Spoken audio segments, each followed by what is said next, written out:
ఎంతో వచ్చారు. వారందరికీ వందనాలు.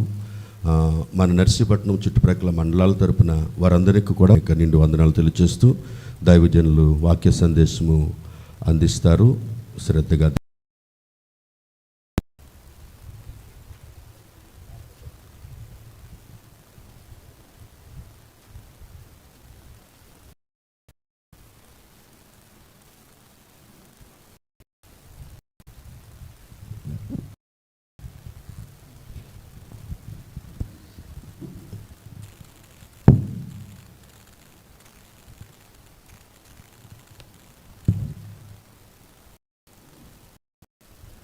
అత్యంత ప్రియులైన దేవుని సేవకులు, పెద్దలు, దేవుని సేవకులు పాల్ గారికి, అలాగే రాజమండ్రి నుంచి, హైదరాబాద్ నుంచి, నర్సీపట్నం, అలాగే పలు స్థలాల నుంచి, విజయవాడ నుంచి, అలాగే ఈ ప్రాంతం నుండి వచ్చిన నిజంగా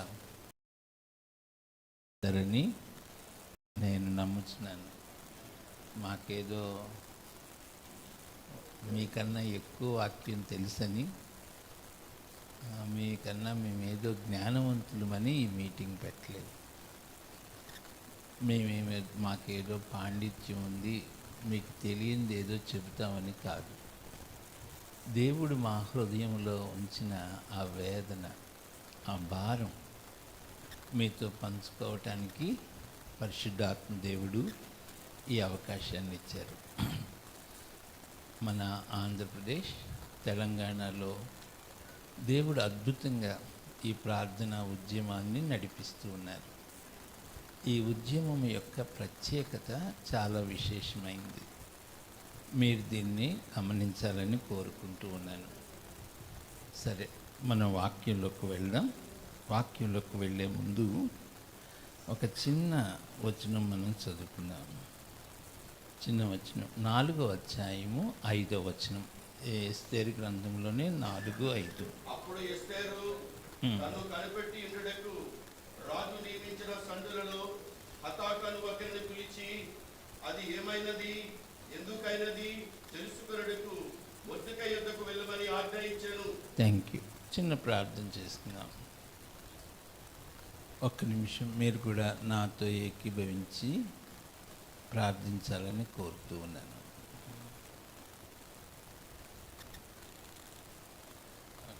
thank you, thank you, thank you.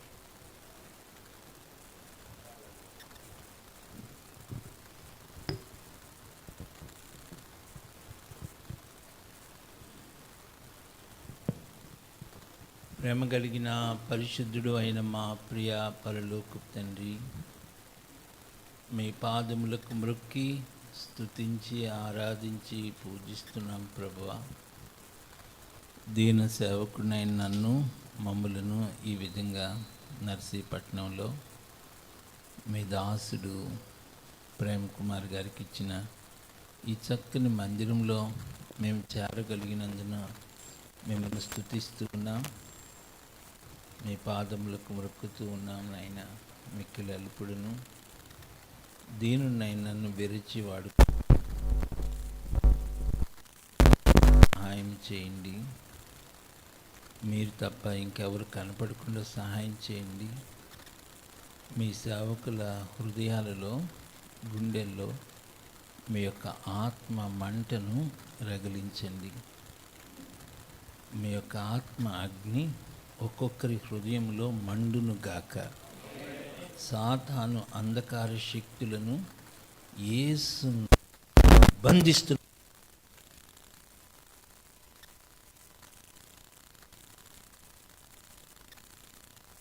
నుండి వెళ్ళటానికి సహాయం చేయండి. మీ గొప్ప కార్యాలు చూస్తానికి సహాయం చేయండి. ఘనత, మహిమ, ప్రభావం యేసు నామమున స్తుతులతో ప్రార్థిస్తున్నాం తండ్రి.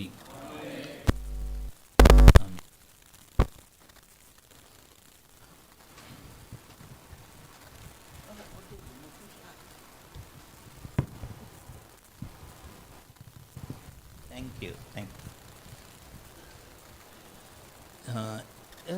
ఉండండి.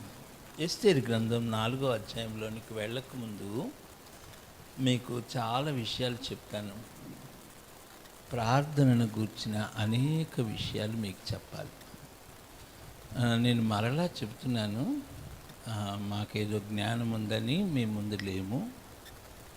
మేము కూడా ఒక సామాన్యమైన ఒక దీన సేవకుల వలె ప్రభు మా హృదయంలో ఉంచిన భారాన్ని మీతో పంచుకుంటున్నాం. నేను మీతో చెప్పిన ఈ రోజున ప్రార్థనను గుర్చినటువంటి ఒక మంచి అండర్స్టాండింగ్ దైవ సేవకులలో లేదు అని చెప్పవచ్చు. నేను ఒక మాట అడుగుతాను, ప్రార్థన అంటే నిర్వచనం ఏంటి? What is the definition of prayer? చెప్పండి. దేవునితో మాట్లాడటం, లేకపోతే దేవునితో సహవాసం చేయటం. అది ఎగ్జాక్ట్లీ కరెక్ట్. కానీ అది ఎల్కేజీ అర్థమే. దేవునితో మాట్లాడటం. ప్రార్థన అంటే 5 అర్థాలు చెప్తాను, నోట్ చేసుకోండి. 5 డెఫినేషన్స్. మొదటి అర్థం, ప్రార్థన అంటే అర్థం ఏంటంటే దేవుని భారమును పంచుకొనుట, sharing the burden of God. నేను మీతో ఒక మాట అడగొచ్చా? దేవుని హృదయంలో ఎంత భారం ఉందో మీకు తెలుసా? మనం ఇక్కడికి వచ్చాము, ఓకే, వెరీ గుడ్. మనం ప్రార్థనకు వచ్చినప్పుడు మన భారాన్ని దేవునికి చెప్పుకుంటాం, ఓకే, అది కరెక్టే. కానీ దేవుని భారాన్ని పంచుకోగలవా? చిన్న ఉదాహరణ చెప్పి, హన్నా వచ్చినప్పుడు అడిగేది, దేవా కుమారుడు కావాలి అనేది. దేవుడు అనేవాడంటే నాకు కూడా ఒక కొడుకు కావాలమ్మా, నాకు నేను ఎవరికి చెప్పు. మీకు వినపడుతుందా? మళ్ళీ వచ్చేది, నాకు కొడుకు కావాలి, కొడుకున్నారు, నాకు వచ్చేది. నాకు అర్థమైందా? మన ప్రార్థనలు ఎట్లా ఉంటాయంటే లిమిటెడ్గా ఉంటాయి. అబ్రహాం ఏడుస్తున్నాడు. ఆదికాండం 15వ అధ్యాయంలో, అబ్రహాం ఎందుకు ఏడుస్తున్నావు అయ్యా? ఎందుకు ఏడోకి ఏం చేయమంటావు అన్నాడు. అది కాదు నాయన, ఎందుకు ఏడుస్తున్నావంటే 25 సంవత్సరాలు అయింది దేవుడిని వెంబడించి, ఇంతవరకు ఒక కొడుకు ఇవ్వలేదు దేవుడు.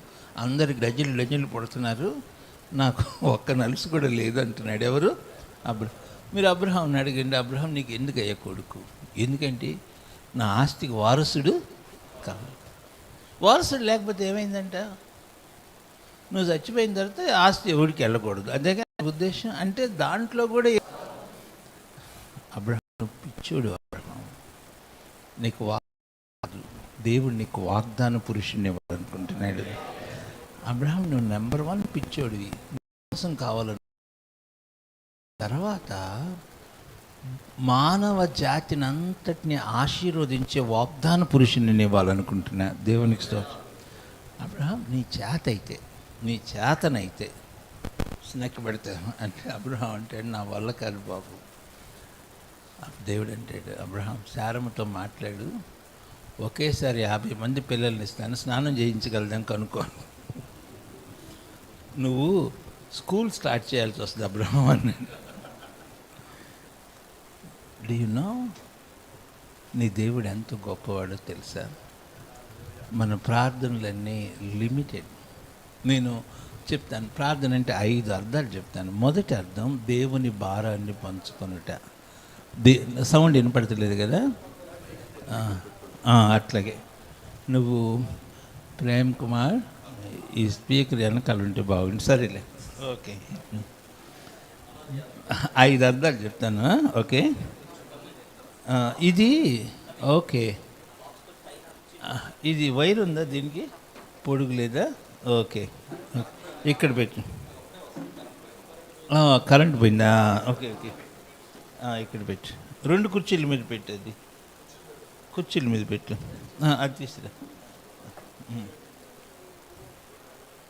ఓ ఎక్సలెంట్. జీవన్ కూడా వచ్చేసాడు, సెలవు పెట్టుకొని వచ్చాడు. Very good. Very good, excellent. Okay,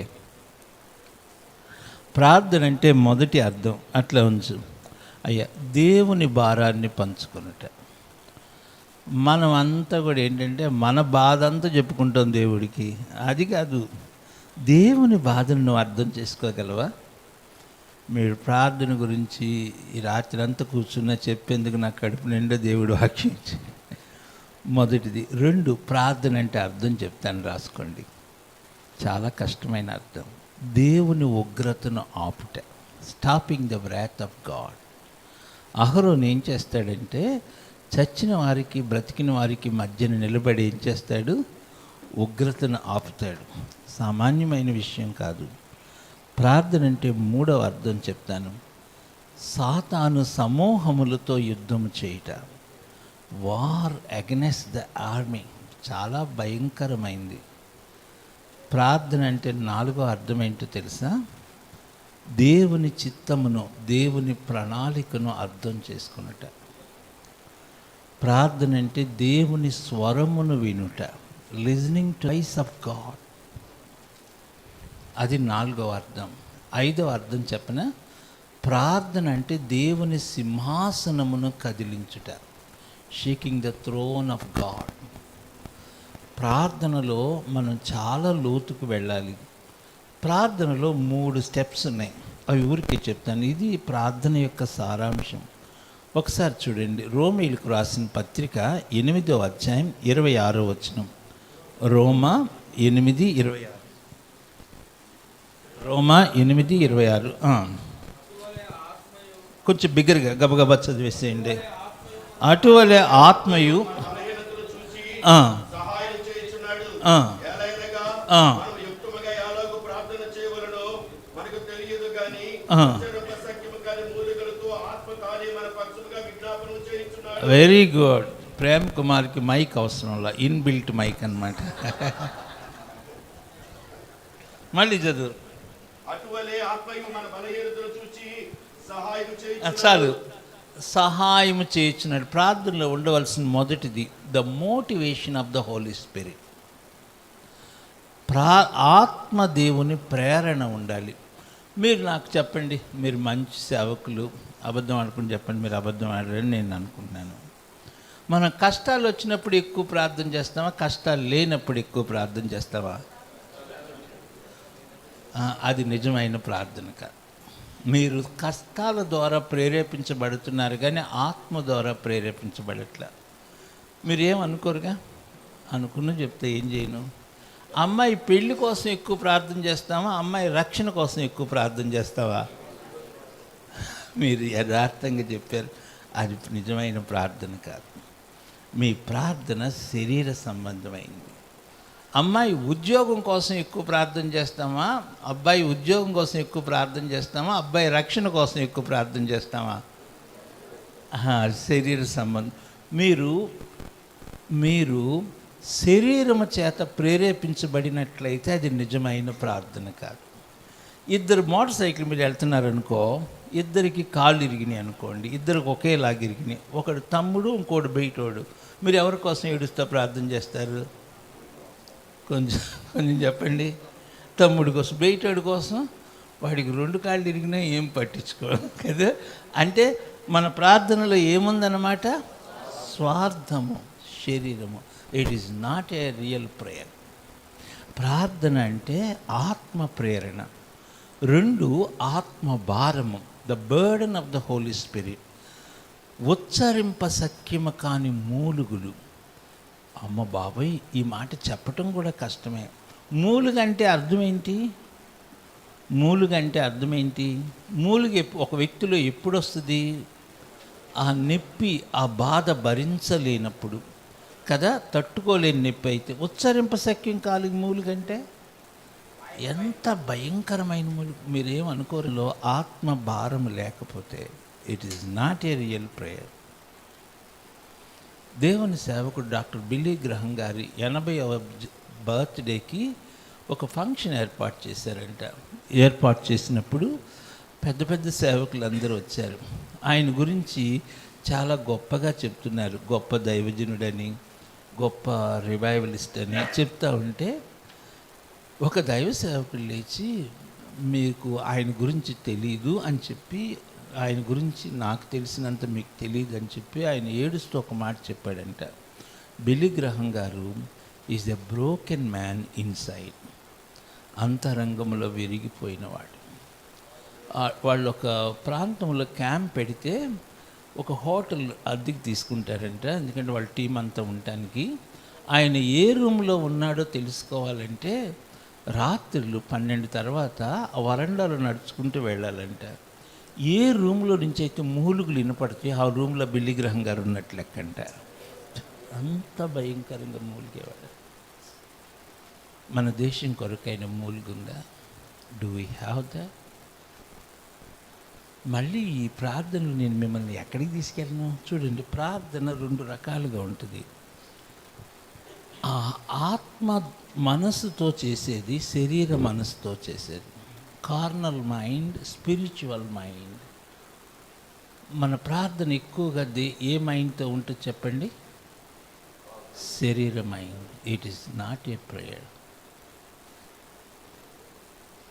ప్రియులారా, దైవ సేవకులారా, మన ప్రార్థనలో చాలా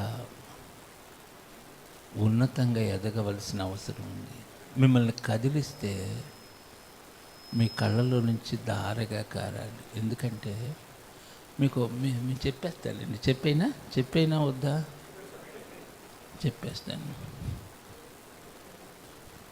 చెప్పేస్తానండి. మనకి ఎందుకు కన్నీళ్ళు లేవో చెప్పిన.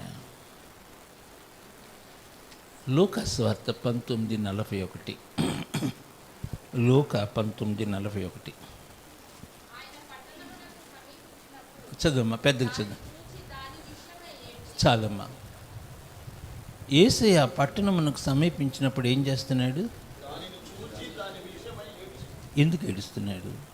శిష్యులు ఆ పట్టణాన్ని చూసి అంటున్నారు, అంటే అది వేరే సందర్భంలో, ప్రభా ఆ పట్టణం చూడు ఎంత బాగుందో, యెరూషలేము మందిరం చూడు, రాళ్ళు చూడు ఎంత పెద్దవో, బిల్డింగ్ చూడు ఎంత పెద్దో అంటారు.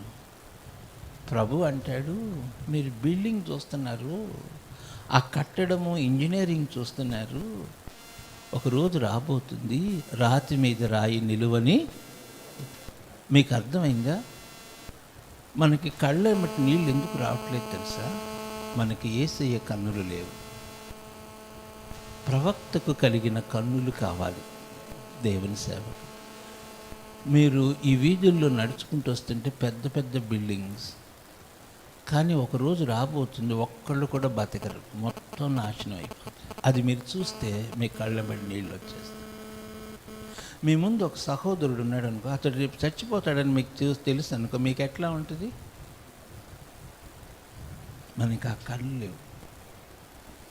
యేసయ్య ఆ పట్టణం చూసి చిన్నపిల్లోడు ఏడ్చినట్టు ఏడుస్తున్నాడు. Is crying. మన శిష్యులకి ఆ ఏడ్పు లేదు. మీకు ఇంకొంచెం అర్థమయ్యేటట్టు చెప్తాను. రాజులు 2వ గ్రంథం తీయండి, 8వ అధ్యాయం 10వ వచనం నుండి చూడండి. రాజులు 2వ గ్రంథం 8వ అధ్యాయం. అంటే ఇక్కడ ఏంటంటే, ఇది ఎవరంటే సిరియా రాజు బెన్హదద్ ఏం చేస్తాడంటే, తన సైన్యాధిపతిని పిలిచి, బెన్హదద్ సిక్ అవుతాడు. సైన్యాధిపతి పేరు హజాయేలు. ఆ సిరియా పట్టణంలో ముఖ్య పట్టణానికి దైవజనుడు ఎలీషా వచ్చాడన్న సంగతి విని బెన్హదద్ హజాయేలుని పిలిచి, నువ్వు వెళ్ళి తొందరగా వెళ్ళు, దైవజనుడి దగ్గరికి వెళ్ళి కలుసుకొని, నేను బతుకుతానో లేదో, నేను ఈ రోగం నుండి బయటపడతానో లేదో కనుక్కోమని చెప్పి హజాయేలుని పంపిస్తాడు. వెళ్ళేటప్పుడు ఏం చెప్తాడంటే, హజాయేల్ నువ్వు ఒక కానుక తీసుకువెళ్ళి దైవ సేవకునికి ఇవ్వు అన్నాడు. అప్పుడు హజాయేల్ ఏం చేస్తాడంటే 40 ఒంటెల మోత బరువు కానుక తీసుకెళ్తాడు. ఒక కానుక అంటే అంత హెవీ. చదవండి, చదువునైనా కంటిన్యూ. కాదు, ముందు నుంచి చదువు, 8వ వచనం చదువు. హజాయేలును పిలిచి ఒక కానుకను చేత పట్టుకొని దైవజనుడైన అతను ఎదుర్కొనబోయి, ఈ రోగం పోయి నేను బాగుపడుదునా లేదా అని అతని ద్వారా యెహోవా యొద్ద విచారణ. ఎంత కానుక తీసుకెళ్ళమన్నాడు? ఒక కానుక. ఒక కానుక అంటే ఒకటే కదా. హజాయేలు ఎంత తీసుకెళ్తున్నాడు చూడండి. యెహోవా యొద్ద చేయమని ఆజ్ఞ ఇచ్చి పంపాను. ఆ. కాబట్టి హజాయేలు దమస్కులోని మంచి వస్తువులన్నిటిలో ఆ. 40 ఒంటెల మోతంతా కానుకగా ఎన్ని వంటలు 40 ఒంటెలు. అంటే 40 లారీలు తీసుకెళ్తున్నాడు. ఒక లారీ నిండేమో ప్రశస్తమైన వస్త్రాలు, ఇంకో లారీ నుండేమో బంగారము, వెండి, ఆ ఉపకరణాలు, అట్లాగా ఒక లారీ నిండేమో, ఒక వంటి నిండేమో డ్రై ఫ్రూట్స్, ఇలాగ 40 వంటలు. బాబాయ్ ఎంత పెద్ద కానుక చూడండి. తీసుకొని వచ్చారు. తీసుకొని వచ్చి దైవజనుడైన ఎలీషా ముందు హజాయాలు నిలబడతాడు. చదువు నాయన, చదువు. అతని ముందు నిలిచి, ఆ. నీ కుమారుడును సిరియా రాజైన బెన్హదదు ఆ. నాకు కలిగిన రోగం పోయి నేను బాగుపడుదునా లేదని నిన్ను అడుగుడునని పంపమని చెప్పాను. ఆ. అప్పుడు ఎలీషా, నీవు అతని యొద్దకు పోయి నిశ్చయముగా నీకు స్వస్థత కలగవచ్చునని చెప్పుము. ఆ. అయినప్పటికీ అతనికి ఆవశ్యముగా మరణము సంభవించునని ఉమ్. యెహోవా నాకు తెలియజేసినని పలికి, ఆ. హజాయేలు ముఖము చిన్నబోవునంత వరకు ఆ దైవజనుడు అతను తేరు చూచుచు ఆ. కన్నీళ్లు రాల్చెను. ఏం చేశాడు ఎలీషా? ఏం చేస్తున్నాడు? ఎట్లాగా చిన్నపిల్లోడు ఏడ్చినట్టు ఏడుస్తున్నాడు. ఎందుకు? అప్పుడు హజాయేలుకి ఆశ్చర్యం అవుద్ది. ఆశ్చర్యమై అంటాడు, అయ్యా నాయనా, నువ్వేం నన్ను చూసి ఏడుస్తున్నావంటే, అప్పుడు ఎలీషా ఏమంటాడు చూడండి తర్వాత వచనంలో. హజాయేలు నా ఏలిన వాడైన నీవు కన్నీళ్లు రాల్చుదవేమని ఆ. అతను అడగగా ఆ. ఎలీషా ఇలాగ ప్రత్యుత్తరం ఇచ్చాను, ఆ. ఇశ్రాయేలు వారి గట్టి స్థలములను నీవు కాల్చివేయదువు. వారి చూసారా ఎలీషా ఏం చూస్తున్నాడో తెలుసా? ఇశ్రాయేలు దేశం మీదకి రాబోయే నాశనాన్ని చూస్తున్నాడు. హజాయేలు ఏమి చేయబోతున్నాడో చూస్తున్నాడు. నీవు ఇశ్రాయేలీయులను నీవు నరికేస్తావు, గర్భిణీ స్త్రీల యొక్క గర్భాలు చీల్చేస్తావు, స్త్రీలని, పురుషుల్ని, యవనస్తుల్ని చంపేస్తావు. అందుకే ఏడుస్తున్నాను. ప్రియ దైవ సేవకులారా, మనలో ఎందుకు భారం లేదో తెలుసా? రాబోయే ఉగ్రతను మనం చూడలేకపోతున్నాం. ప్రవక్తకు కలిగిన కన్నులు లేవు. మీకు అర్థమైందా నా భాష? మనమే దైవజనుడైన ఎలీషా స్థలంలో ఉంటే ఏం చేసేవాళ్ళం? ముందు ఆ కానుకని అంత డౌన్లోడ్ చేయించేవాళ్ళేమో. ఇప్పుడు డౌన్లోడ్ పదవి ఎక్కువ అలవాటు అయింది అన్లోడ్ కన్నా కదా. నేను కొంచెం ఏడుస్తూ చెప్పిన, ఈ రోజున దైవ సేవకుని కళ్ళల్లో కన్నీరుందా? ఈ రోజున దైవ సేవకుని హృదయంలో భారం ఉందా? ప్రార్థనలో ఉండవలసింది ఆత్మ ప్రేరణ, ఆత్మ భారము. దెన్ మూడవది 27 వచ్చిన రోమా 8:27. రోమా 8 జీవిస్తాడు. ఏ ఆకర్షణ ఆయన మీద పనిచేయదు. నేను మీతో చెప్పిన, ఈ రోజున దేవుని పాద సేవకులు కళ్ళలో కనిపించిన రోజు. మణిపూర్లో ఉన్న వాళ్ళు ఇప్పుడు బాధపడుతున్నారు.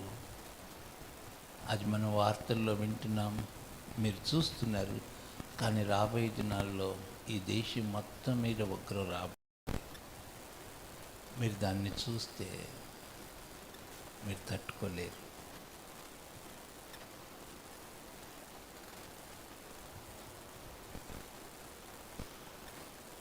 మనం ప్రార్థన అంటే కొంతవరకే అర్థం చేసుకున్నాం.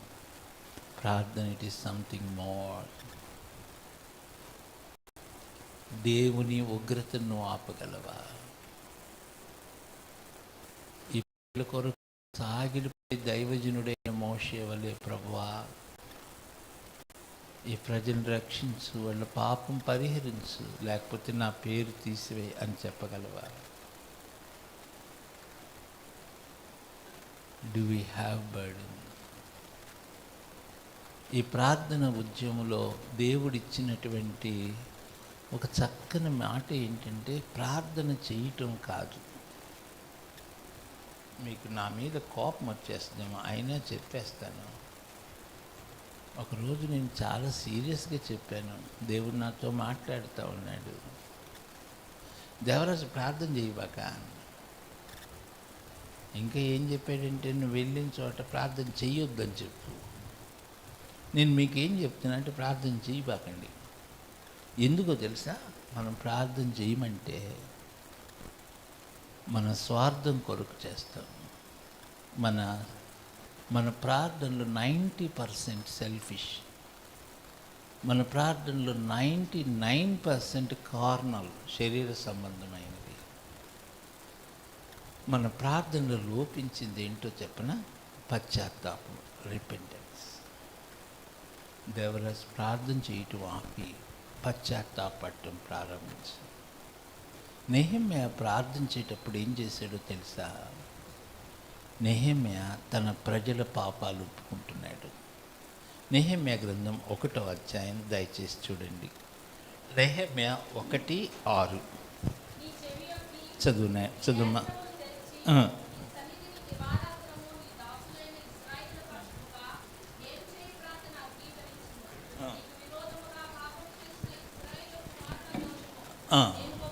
ఆ మాట చూడండి. మీకు విరోధముగా పాపం చేసిన ఇశ్రాయేలీల కుమారుల దోషమును నేను, మీరు గమనించండి, తను ప్రార్థన చేయకముందు హీఈస్ రిపెంటింగ్.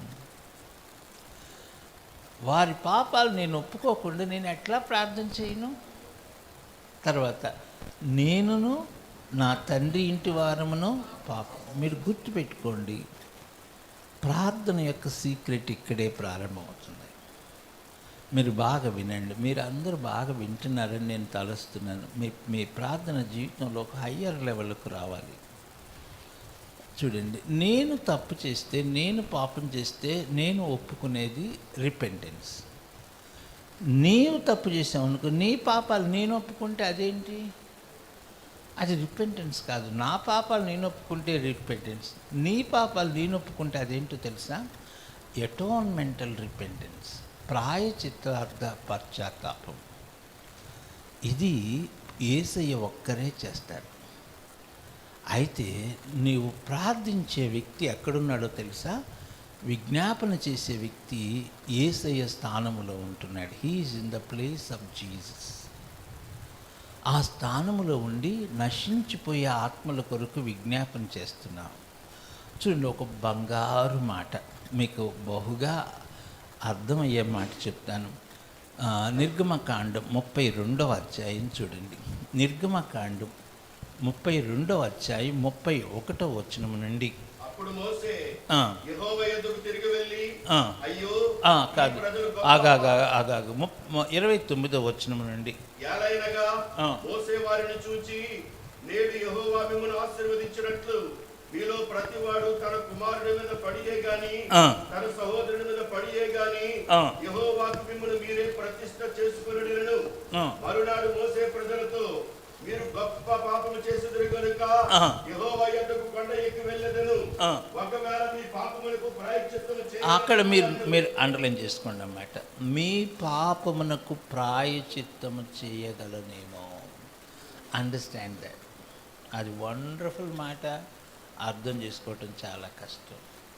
మీ కొరకు నేను ప్రార్థన చేయటం కాదు, మీ పాపములకు ప్రాయశ్చిత్తం చేయగలనేమో. మీ పాపముల కొరకు చెల్లించవలసిన వెల నేను చెల్లించగలనేమో. అది వెళ్ళి అంటాడు, ప్రభువా వారి పాపమును క్షమించు, లేకపోతే నా పేరు మీరు రాసిన గ్రంథంలో నుండి తుడిచివేయి. That's a wonderful ప్రాయచిత్తము. ఈ ప్రజల కోసం నువ్వు ప్రాయచిత్తం చేయగలవా?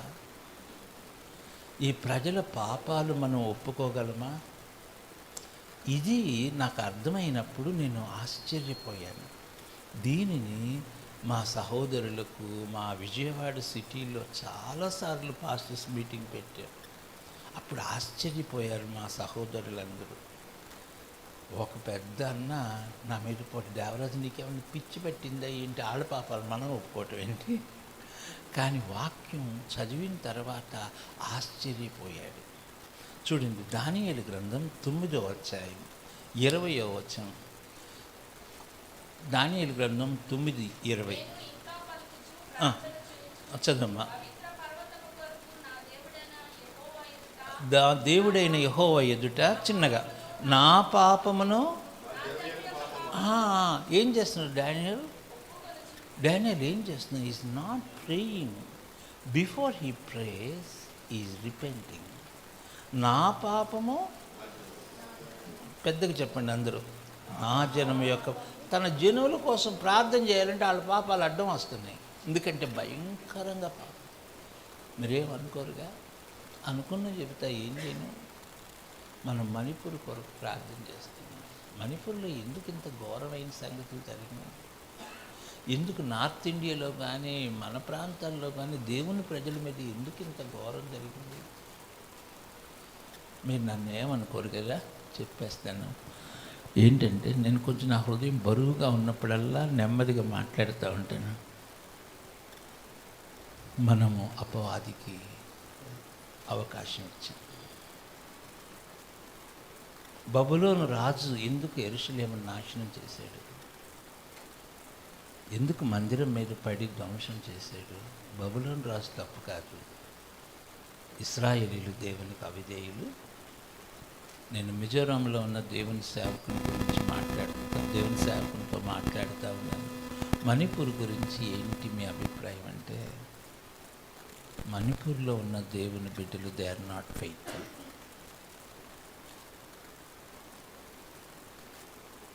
దేవుని కోపం వచ్చినప్పుడు ఆయన చేసే పని ఏంటో తెలుసా? ఆయన చేసే మొదటి పని దేవుని మందిరాన్ని తీసేస్తాడు. Very serious. వీటన్నిటికి కారణం సంఘము యొక్క పాపం. నాట్ ఓన్లీ మణిపూర్ పీపుల్, మనమందరం. మనం ప్రార్థనలేమి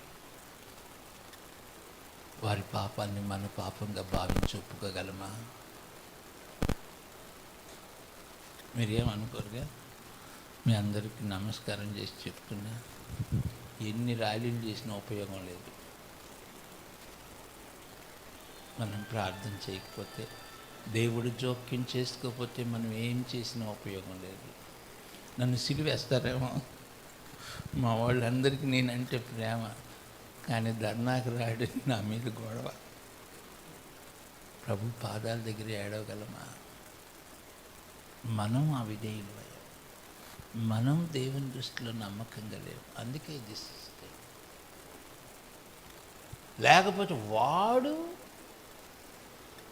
నిన్ను ముట్టుకోవటానికి కూడా వాడి గుండెలో లేదు. నువ్వు దేవుని బిడ్డ,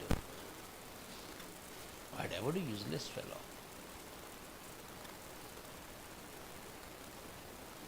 అందుకే మీరు 9వ అధ్యాయం చదవండి. మీరందరూ ఎన్నోసార్లు ప్రసంగం చేసి 9వ అధ్యాయంలో 3 లెవెల్స్ ఆఫ్ రిపెంటెన్స్ ఉంటుంది దానియేలులో. దేవా, నీ సేవకుడైన మోషేతో చెప్పావు, మేము తిరుగుబాటు చేసాం, అవిధేయులు అయ్యాం. తర్వాత మళ్ళీ శిక్ష పంపించావు, మళ్ళీ మేము అవిధేయులేము. శిక్ష పంపించినా మేము బుద్ధి తెచ్చుకోలేదు. మళ్ళీ నువ్వు ఇంకా శిక్ష పంపించావు, నీతో సమాధాన పడలేదు అని ఎన్ని లెవెల్స్ ఆఫ్ రిపెంటెన్సో చెప్పలేని దానియేలు. ప్రియ దేవుని బిడ్డలారా, దేవుడు జోక్యం చేసుకుంటే తప్ప దేవుని మహిమను మనం చూడలేము. నీ ప్రభువా, నా పాపమును, నా జనము యొక్క పాపము నేను ఒప్పుకుంటూ ప్రార్థన చేస్తాను. సో ప్రార్థనలో ఈ వేకప్ ఇండియా మూమెంట్లో మాకు ఇచ్చిన కృప ఏంటంటే, బిఫోర్ ప్రేయింగ్ మన దేశం యొక్క పాపం, నేను మీతో చెప్పిన మన సేవకుల యొక్క పాపాలు ఒప్పుకోవాలి. మన సేవకులు మంచి సేవ చేసుకుంటారు, కానీ ఒకరి మీద ఒకరికి ప్రేమ, ఒకళ్ళంటే ఒకళ్ళకి చాలా కోపాలు ఉంటాయి. అడ్డుగోడలు కట్టుకున్నాం కదా. This is the sin before the lord. పరిశుద్ధుడైన దేవుని ఎదుట పాపం. ఎన్నో భయంకరమైన పాపాలు ఉన్నాయి. మంచి వాక్యం చెప్పేటువంటి దేవుని బిడ్డల మధ్యలో సాక్ష్యము లేదు. Are we willing to confess that? ఆ పరిశుద్ధుడైన దేవుడు మన ప్రార్థన ఎలా అంగీకరించగలడు? ఎందుకు ఇంత ఘోరమైనటువంటి అన్యులే? మీరు ఏమనుకోరుగా? పాస్టర్స్కి అన్యుల మధ్యలో విలువ ఉందంటారా? మాట్లాడండి. సమూయేలు వస్తుంటే దైవజనులు వస్తున్నాడని వణికిపోయేవాళ్ళు. ఊరు ఈ రోజున ఆ భయం ఉందా? దేవుని సేవకుడు వస్తుంటే వస్తున్నాడు రా బాబు అని తలుపేసుకుంటున్నారు.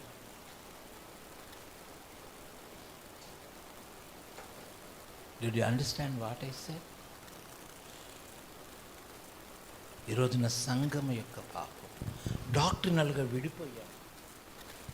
అనేక రకాలైన భేదాలతో సంఘము ముక్కలైపోయింది కాదు. Can we confess our sins? Ezra ఏం చేశాడంటే చూడండి, ఎజ్రా గ్రంథం 10వ అధ్యాయం 1వ వచనం. బంగారు దేవుని మందిరం ఎదుట సాష్టాంగపడుచు పాపమును ఒప్పుకొని ప్రార్థన చేసి. మీరు గుర్తుపెట్టుకోండి, పాపమును ఒప్పుకొని. నేను ఇది చాలా ఆలోచిస్తున్నాను, చాలా ధ్యానం చేస్తున్నాను. ఎజ్రా మీటింగుల ద్వారా ఉద్యమం రాల. ఎజ్రా పెద్ద పెద్ద సభలు ఏర్పాటు చేయలే. దేవాలయం ముందు సాగిలిపడి ఏడుస్తున్నాడు అంతే. ఏడుస్తున్నాడు. ఏం జరిగిందో తెలుసా? దేవుని ప్రజల మీద భయంకరంగా దేవుని ఆత్మ దిగి వచ్చారు అంతే. చదవండి తర్వాత. పురుషులు, స్త్రీలు, చిన్నవారు మిక్కిలి గొప్ప సమూహముగా అతని యొద్దకు కూడి వచ్చి బహుగా ఏడవగా, ఘోరంగా ఏడవటం మొదలు పెట్టారు అంతే. అంతే రివైవల్ బ్రో. ఎప్పుడు తెలుసా? పాపం ఒప్పుకున్నాను.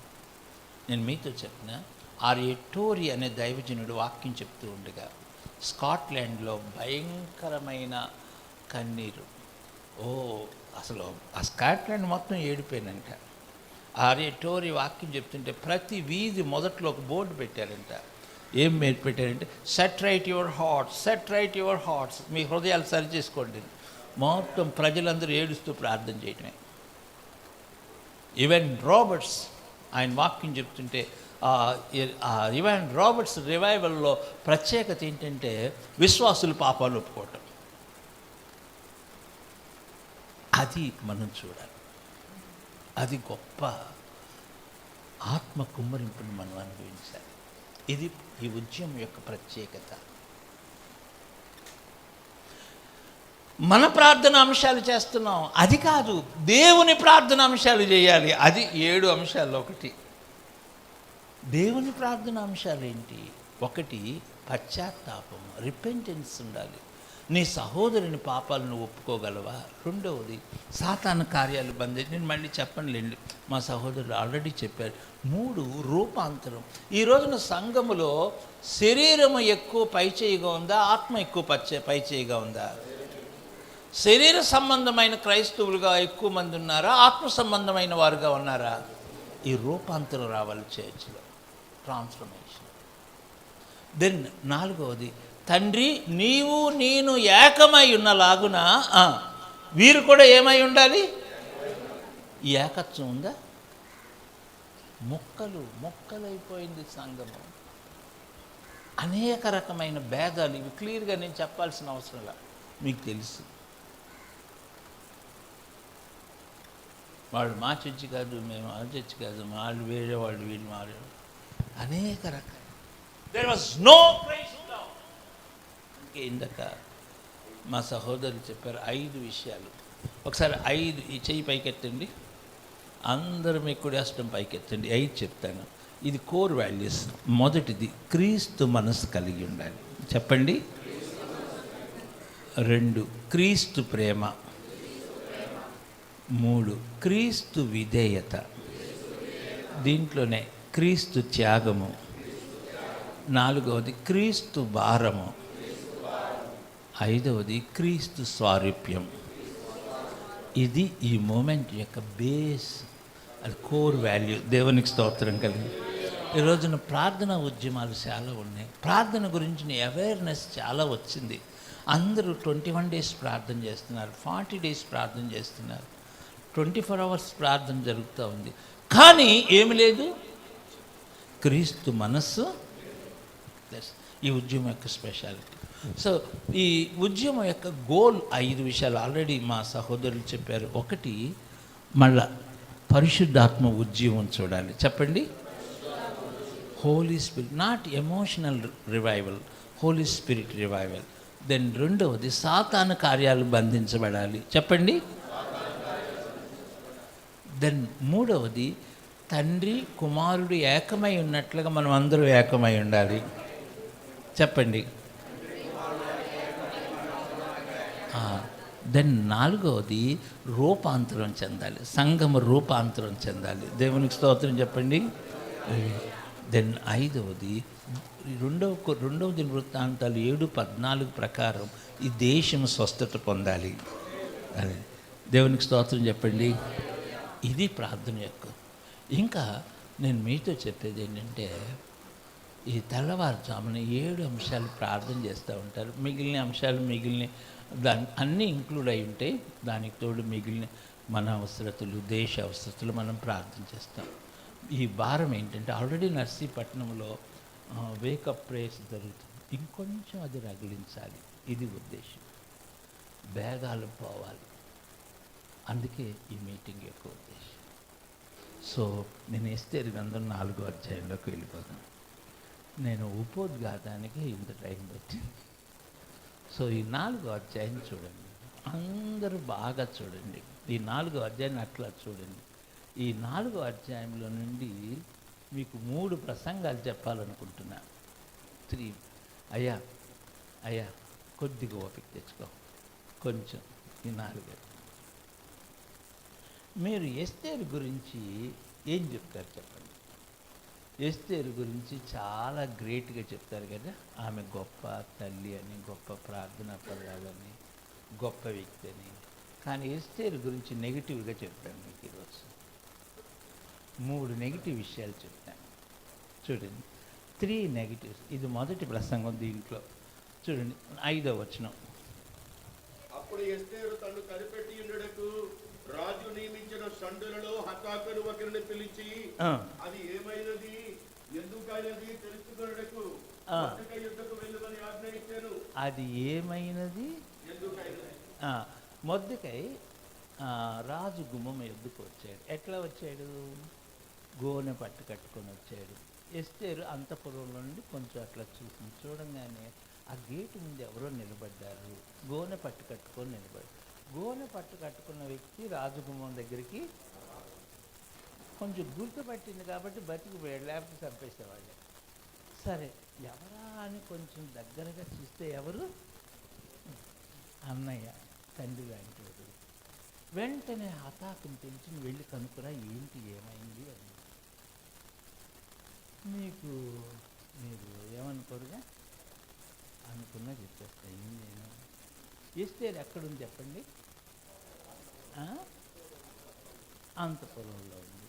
అంటే ఏ అంతఃపురంలో ఉంది? రాజుగారు అంతఃపురంలో ఉంది. ఎక్కడుంది?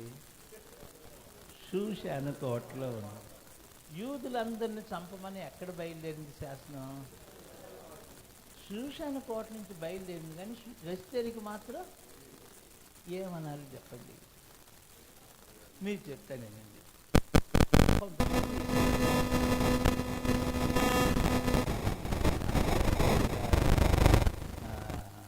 విడుదలైన శాసనం కదా. ఎస్తేరు పాపం ఇంట్లో ఉంది, అందుకు తెలియదు కదా. కరెక్టే. ఒకళ్ళిద్దరు చచ్చిపోయారంటే తెలియదు, ఓకే. యూదులందరినీ చంపేస్తామన్నా కానీ తెలీదా? ఏమంటారు? అవునా? ఒక్కళ్ళు కాదు, మొత్తం యూదులందరూ ఏం చేస్తున్నారు? గోని పట్టు కట్టుకొని ఏడుస్తున్నారు. ఎందుకని? మొత్తం వృద్ధులేమి, స్త్రీలేమి, యవనస్తులేమి, శిశువులేమి అందరినీ ఒకే రోజున చెప్పనా? కోటలోనే ఉంది. కోటలో ఏం జరుగుతుందో కొంతమంది అమ్మాళ్ళు ఇంట్లోనే ఉంటారు. ఇంట్లో ఏమవుతుందో, పిల్లోడు బడికి వెళ్తున్నాడు, ఆడు రోడ్లు ఎమ్మడి తిరుగుతున్నాడు. అయ్యగారు నిజంగా ఎక్కడికి వెళ్తున్నాడు? అయ్యగారు ఇంట్లోనే ఉంటాడు. పిల్లలు ఏమవుతున్నారో, అది నీ కొడుకు అక్కడ పోలీస్ స్టేషన్లో ఉన్నట్టు. అప్పుడు అమ్మో నా కొడుక, అప్పుడు వెలుగుద్ది. అంటే ఏమి లేదు, నీకు జ్ఞానము లేదు. మొదటిది ఎస్తేరుకి జ్ఞానము లేదు. తన ప్రజలకు వచ్చిన ఆలోచన ఆమెకి కోటలోనే ఉంది కానీ కోటలో ఏం జరుగుతుందో తెలియదు. అప్పుడు ఎస్తేరు ఏం చేసిందంటే ఆతాకును పంపించింది కదా, ఆతాకి వెళ్ళి అడుగుతాడు, ఎందుకయ్యా, ఎందుకు నువ్వు గోని పట్టు కట్టుకొని వచ్చావు, ఏంటి గొడవ అంటే అప్పుడు మొర్దెకై ఏం చేస్తాడంటే, మొర్దెకై ఒక ఫోటో స్టాట్ కాపీ కూడా సంపాదించాడు. హామాను శాసనం యొక్క జిరాక్స్ కాపీ. ఆ జిరాక్స్ కాపీ ఇస్తాడు. చూడండి 6వ వచనం.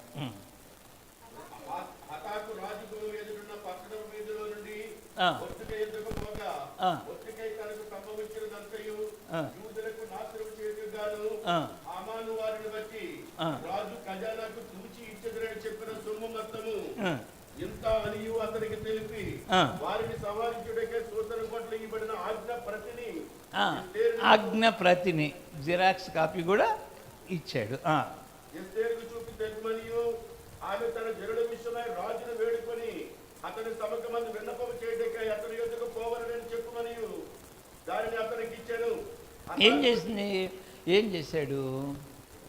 జిరాక్స్ కాపీ ఇచ్చాడు. మీరు అందరు తలకాయ పైకెత్తి నాకెళ్ళి చూడండి. హలో, అందరూ ఒకసారి చెయ్యొచ్చి దేవునికి స్తోత్రం చెప్పండి. బాగా పెద్దగా చెప్పాలి. నిద్ర వచ్చేవాళ్ళు చెప్పండి.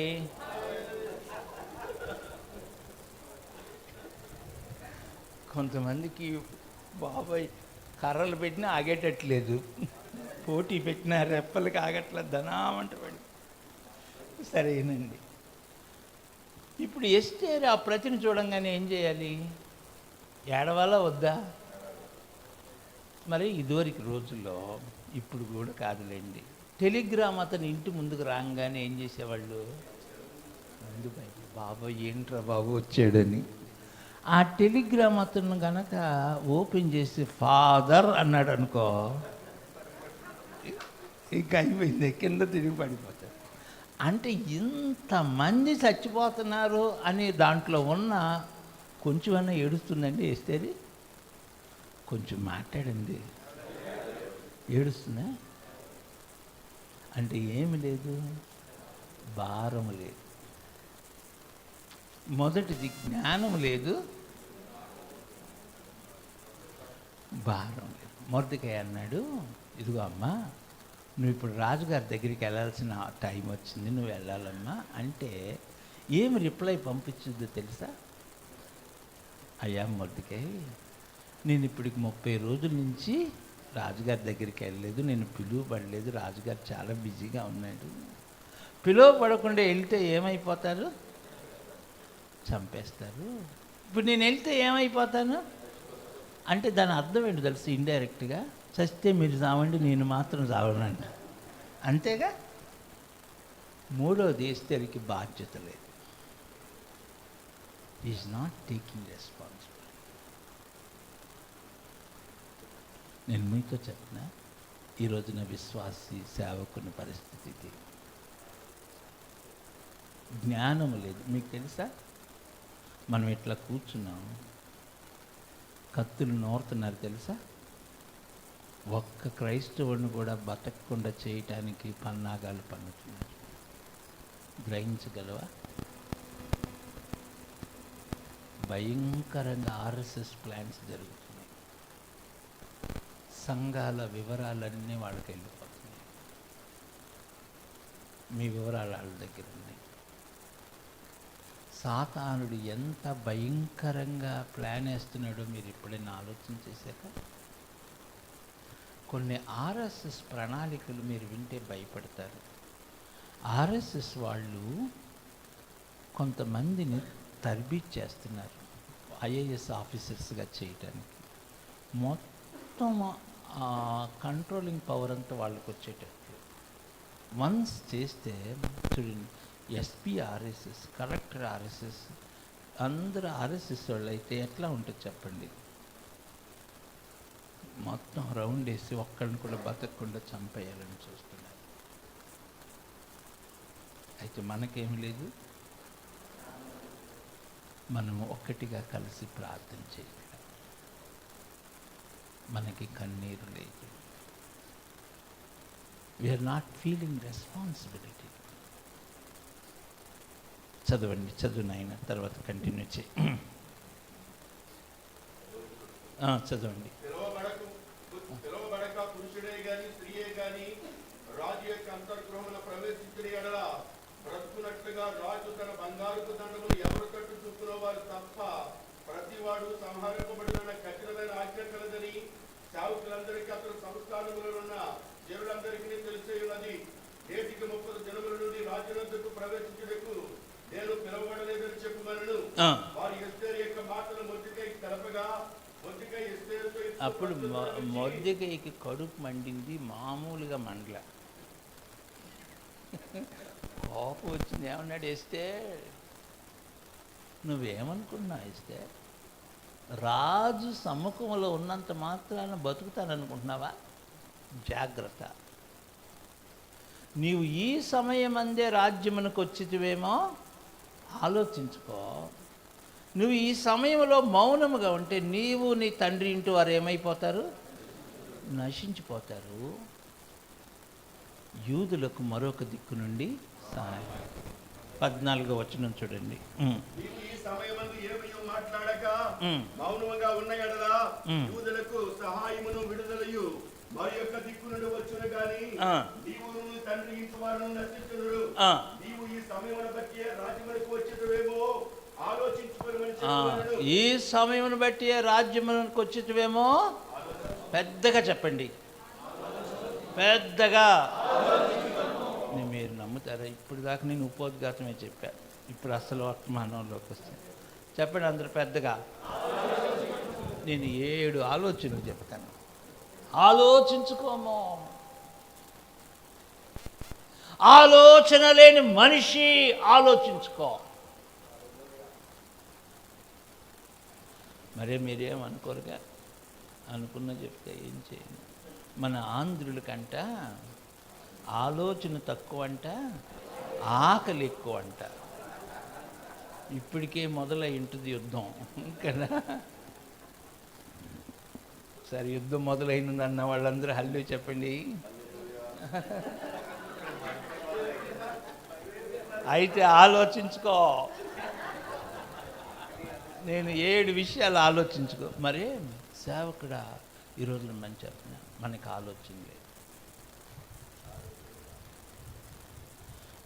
ఆలోచన లేదు కానీ ఆవేశం ఎక్కువ.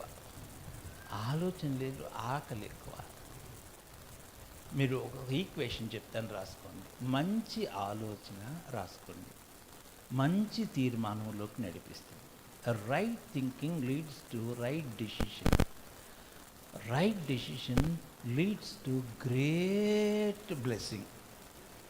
మంచి ఆలోచన మంచి తీర్మానంలోకి నడిపిస్తుంది. మంచి తీర్మానము గొప్ప దీవెనకు నడిపిస్తుంది. నువ్వు ఆలోచించగలవా? నేను 7 విషయాలు చెప్తాను ఏమేమి ఆలోచించాలో. మరి నేను అనుకుంటున్నాను, మీరేం ఆలోచిస్తున్నారు? అబద్ధం ఆడుకుని చెప్పండి. ఈయన ఎప్పుడు వదిలిపెడతాడో అని ఆలోచిస్తున్నారా? 7 విషయాలు. మొదటిది ఇక్కడ ఏంటంటే నీ బాధ్యతను గురించి ఆలోచించాలి. Esther think about your responsibility. సేవకుడా, నిన్ను ఎందుకు సేవకునిగా పిలిచాడో ఆలోచించుకో. ఎందుకు నీకు ఈ గ్రామాన్ని ఇచ్చాడో ఆలోచన చేయి. ఎందుకు నిన్ను ఒక గొప్ప స్థానంలో ఉంచాడో ఆలోచన చేయి. నీ మీద ఎంత దేవుడు ఆశలు పెట్టుకున్నాడో ఆలోచన.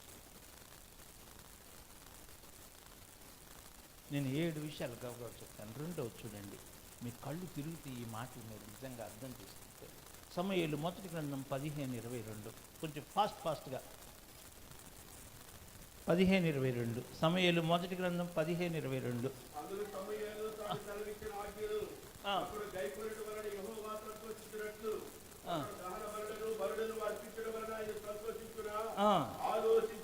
ఆలోచించుము. సమూయేలు నిలబడి సౌలుతో అంటాడు, సౌలు బుర్ర పనిచేయట్లే, నీకు ఆలోచించు. ఆయనకు బలి కావాలా? నువ్వు చెప్పిన పని చేయకుండా ఏదేదో చేస్తున్నావు నువ్వు. ఆలోచించుకో. ఆలోచన లేదు, అందుకే సింహాసనం కోల్పోయాడు. దేవుడు సింహాసనం నుండి తీసివేశాడు, అంతే. ఇది 2వ. నేను ఒక్కొక్కటి చెప్తాను. 2వది రాసుకోండి. నీ పనిని గురించి ఆలోచించే. మొదటి నీ బాధ్యతల గురించి ఆలోచించే. నువ్వు ఆలోచించలేదు కనుక you are losing your throne. నీ అభిషేకాన్ని కోల్పోయావు.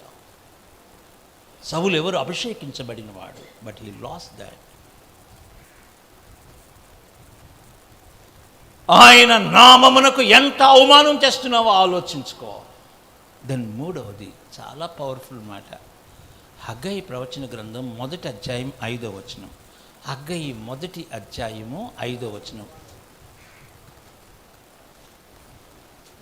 హగ్గయి ప్రవచన గ్రంథం 1వ అధ్యాయం.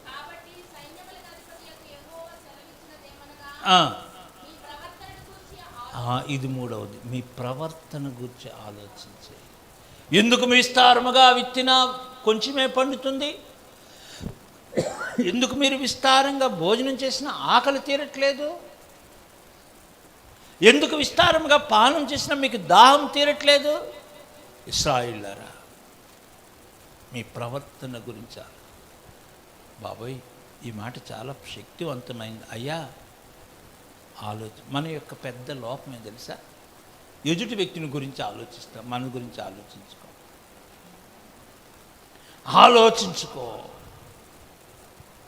నేను 3 చెప్పాను కదా, ఇంకా చెప్తాను చూడండి.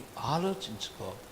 దెన్ 4వది చాలా అద్భుతమైనటువంటి మాట, అద్భుతమైన మాట ఇది.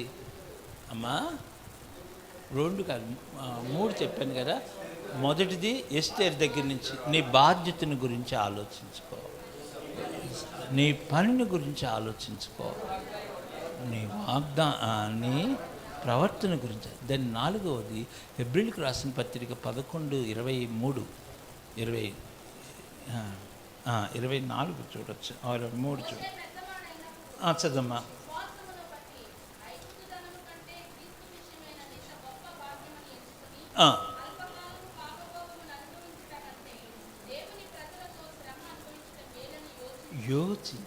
యోచించి అంటే ఆలోచించి. ఇది ఎన్నోది? నీ పిలుపును గురించి ఆలోచించి. దేవుడు ఎందుకు పిలిచాడు? ఐగుప్తు యొక్క సుఖభోగం అనుభవించడానికి కాదు, ఐగుప్తు యొక్క ఘనతలు కోరుకోవటానికి కాదు, ఐగుప్తులో ఉండేటువంటి ఆ శాపగ్రస్తమైన వాటితో ఎంజాయ్ చేయటానికి కాదు. దేవుడు నిన్ను ఎందుకు పిలిచాడు? క్రీస్తు విషయమైన నింద, క్రీస్తు విషయమైనటువంటి ఆ గొప్ప శ్రమ అనుభవించడానికి. నువ్వు యోచించగలవా బిడ్డ? ఆలోచించి. అందరూ ఒకసారి తలకాయ పైకెత్తి నాకెళ్ళి చూస్తారా? దైవ సేవకుడు, నీ మీద దేవుడు ఎన్ని ఆశలు పెట్టుకున్నాడో ఆలోచించగలవా? నీ ద్వారా దేవుడు ఎంత పని చేయాలనుకుంటున్నాడో ఆలోచించగలవా? ఈ మధ్యాహ్నం వేళ దేవుడు నాకు ఇచ్చిన మాట ఏంటంటే, లోకమంతా ఇట్లాగుంటే దేవుడు మనల్ని ఎందుకు ఏర్పాటు చేస్తున్నాడో ఆలోచించగలమా? వై ఒక ప్రక్కన అంతా తగలబడిపో. మీరేమనుకోరుగా? కొంచెం దుఃఖంతో చెప్తున్నాను. మనం అందరూ ఎట్లా అయిపోయాం తెలుసా? మనల్ని మనం కనపరుచుకునే వారంగా అయిపోయాం. గోనె పట్టు కట్టుకొని అంగలార్చే వాళ్ళు ఏరి. నెహెమ్యా, దేవుడు నిన్ను ఎందుకు ఆ స్థానంలో ఉంచారో ఆలోచించుకో. యెరూషలేము ప్రాకారాలు పడిపోయినాయి. నీ ప్రజలు ఎంతో ఘోరమైన అవమానం పొందారు. ఆలోచించు. ఇది మీ ఊరికి దేవుడు నాకు ఇచ్చిన వాక్యం.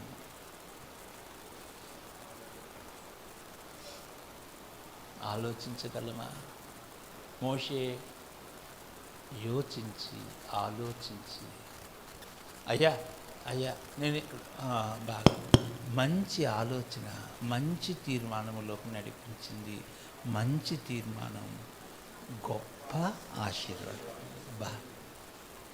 ఎంత గొప్ప దీవెన దేవుడు ఇశ్రాయేలుకి దయచేశాడు దైవజనుని ద్వారా. దైవ సేవకులారా, మనం ఒక గొప్ప తీర్మానం చేసుకుందామా ఈ మధ్యాహ్నం వేళ? నర్సీపట్నం, ఈ జిల్లా, ఈ ప్రాంతం రక్షణ పొందేంత వరకు నేను నడుం కట్టుకుంటానని ఆలోచించగలవా?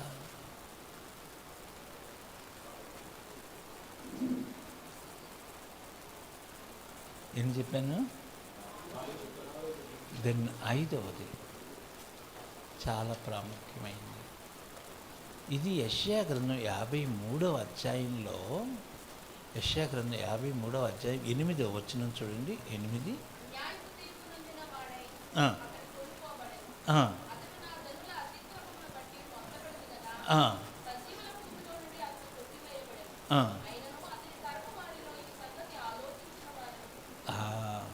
ఇది ఎన్నోది? నీ ప్రభు ఎంత వెల చెల్లించాడో ఆలోచించు. ఆయనను ఆ తరం వారిలో ఆలోచించిన వారు ఒక్కరు కూడా క్రీస్తు ప్రభు ఎంత త్యాగం చేశాడో ఆలోచించు. నీ ప్రభువు ఎంత అవమానం పొందాడో ఆలోచించు. ఎన్ని కొరడా దెబ్బలు తిన్నాడో ఆలోచించు. ఈ రోజున ఒక చిన్న మాట మనం పడితే ఊరుకుంటావా? నీ ప్రభు ఎంత భయంకరమైన వేదన గుండా వెళ్ళాడో ఆలోచించు. ఆ ఒలివల కొండ మీద మహారోదనతో ఎట్లా ప్రార్థించాడో ఆలోచించు.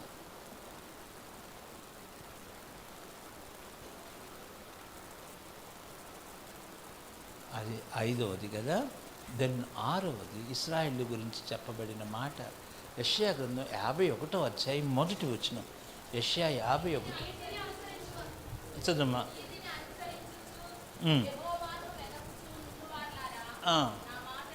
చదమ్మా.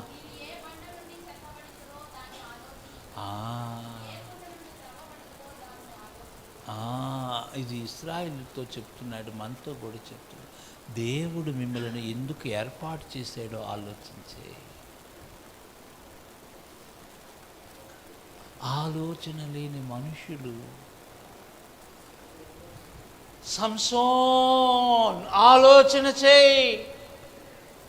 దేవుడు నిన్ను మీ తల్లి గర్భములో పడింది మొదలుకొని నాజీరుడిగా చేశాడు. ఎందుకు? ఆలోచన చేయి. ఆ భ్రష్టమైన పని చేయడానికి కాదు. ఆలోచన లేని మనిషి.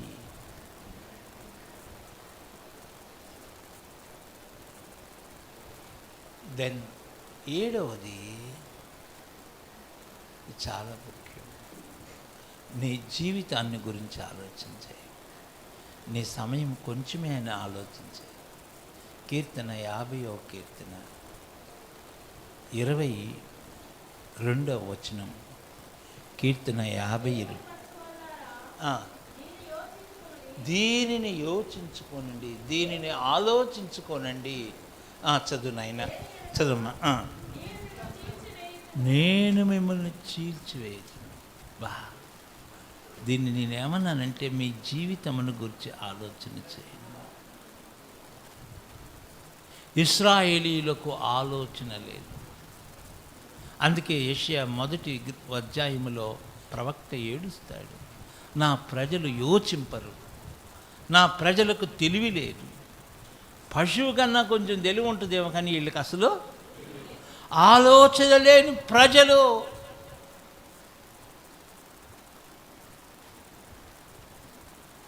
ఈ మధ్యాహ్నం వేళ నా హృదయంలో, మా హృదయంలో ఉన్న వేదన ఏంటంటే, ఒకసారి అందరూ నాకెళ్ళి చూడండి.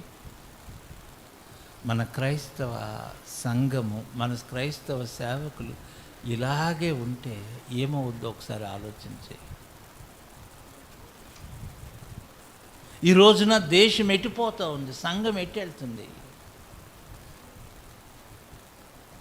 నేను మొన్న ఈ ప్రేయర్ మీటింగ్లో చెప్పాను. జాన్ వెస్లీ గురించి ఉదయకాలం చదువుకున్నాం. జాన్ వెస్లీ రాకపోతే ఏమై ఉండేది ఇంగ్లాండ్ దేశం? మార్టిన్ లూథర్ రాకపోతే ఏమై ఉండేది?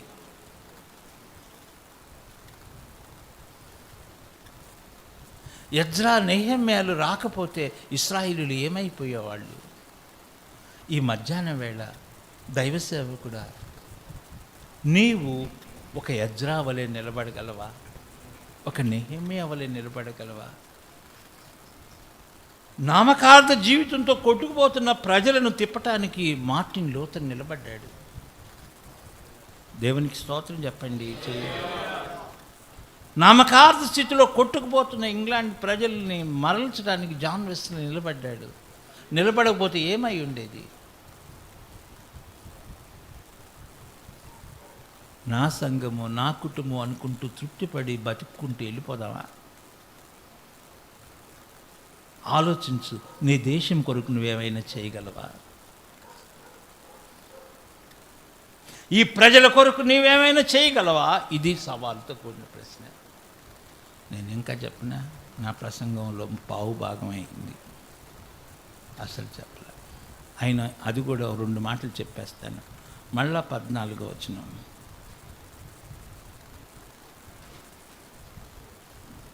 మళ్ళా 14వ వచనం. బాగా పెద్దగా చదవాలి. మీరు చదువుతుంటే ఎట్టా ఉందో తెలుసా? కొంచెం చాలు వెనకాల చదవండి పెద్దగా. చాలు. ఇంకొకరు చదవండి. చాలు. సమయం అన్న మాట చెప్తాను, మీరు రాసుకోవాలి. ఇది మరి మీకు అర్థం కావటానికి రోమా 13:11 చదవండి. 11.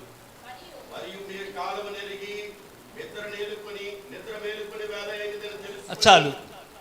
కాలము వేళ. ఇంకొకరు చదవండి.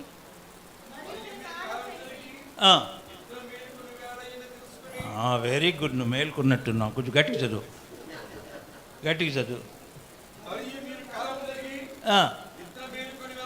కాలము వేళ. మీ దగ్గర ఎవరి దగ్గర ఫోన్లో బైబిల్ ఉందా? ఇంగ్లీష్ బైబిల్ చదవండి. ఇంగ్లీష్ బైబిల్ కేజీబీ వర్షన్ చదవండి. యాంప్లిఫైడ్ వర్షన్ ఒకరు చదవండి.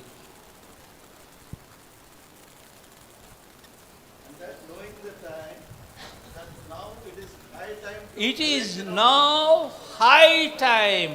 చూడు, నేను ఇదంతా చెప్పలేను. ఇది ఒక పెద్ద గని. 3 టైమ్స్ రాసుకోండి. 3 time. 1 Kronos time, 2 kairos time, high time.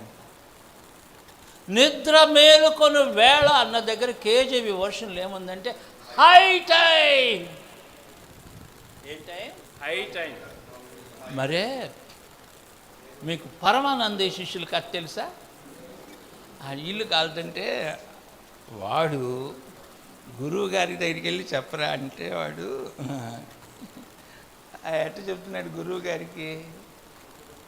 మీకు ఎవరికి తెలియదు అనుకుంటా పరమానందయ్య కథ.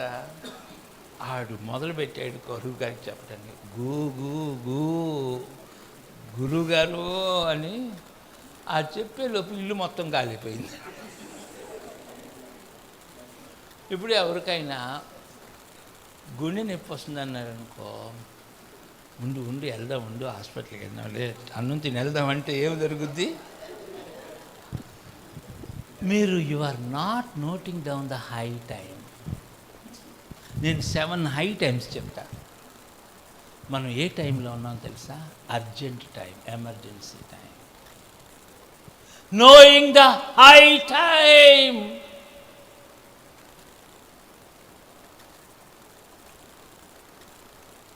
శత్రువు వచ్చేస్తున్నాడు, మీ మీద పడుతున్నాడంటే తర్వాత పొద్దున్న వెళ్దాంలే యుద్ధానికంటే.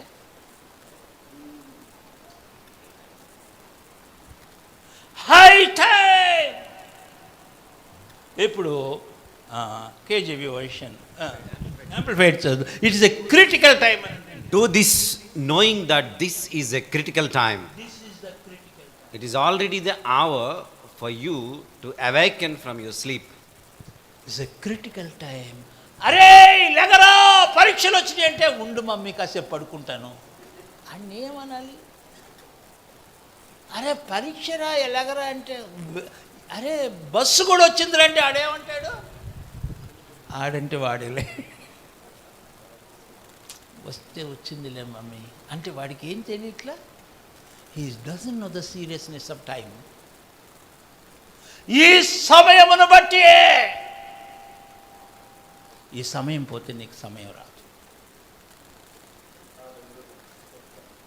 మీరు ప్రియులు కాబట్టి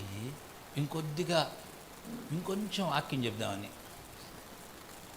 ఇంకొంచెం మంచి స్వీట్ వేద్దామని నా యొక్క ఆశ.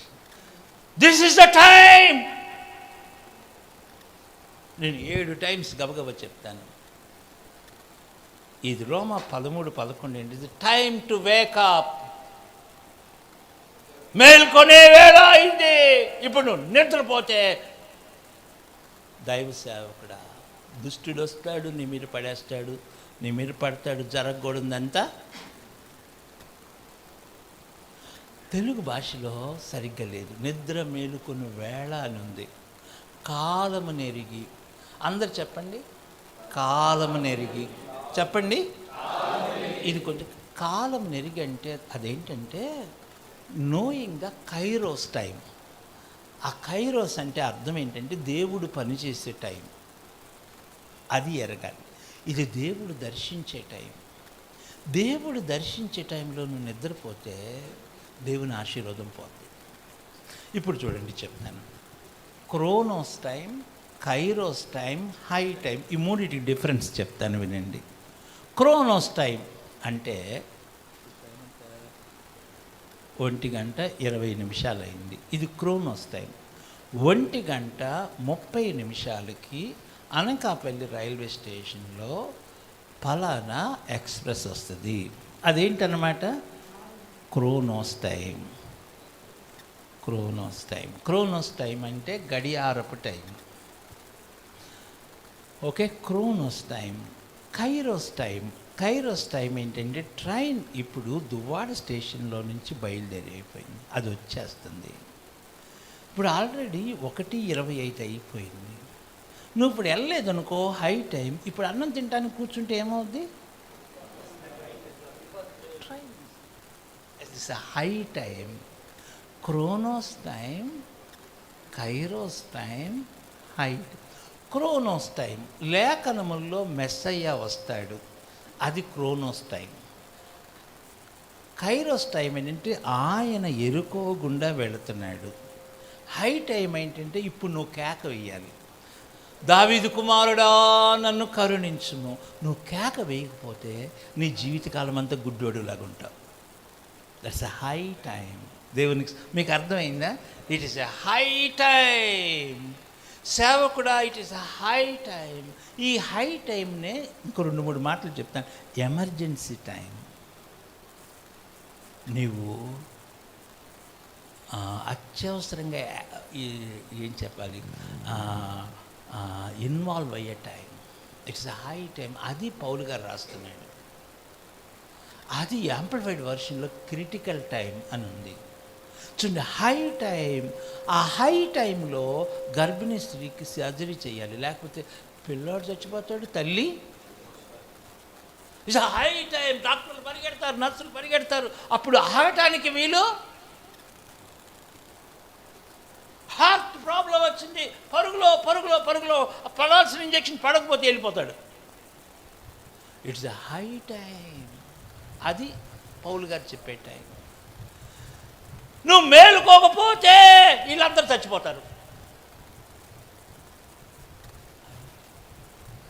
నేను 7 హై టైంలు గబగబా చెప్పనా. ఇది హై టైం, కైరోస్ టైం. 1 మేల్కొనుటకు it is a high time. యోనా, ఇట్ ఈస్ హై టైం. మునిగిపోతున్నా, మేల్కో మేల్కో మేల్కో మేల్కో అంటే యోనా అంటాడు, కాసేపు నిద్రపోనియండి బాబు.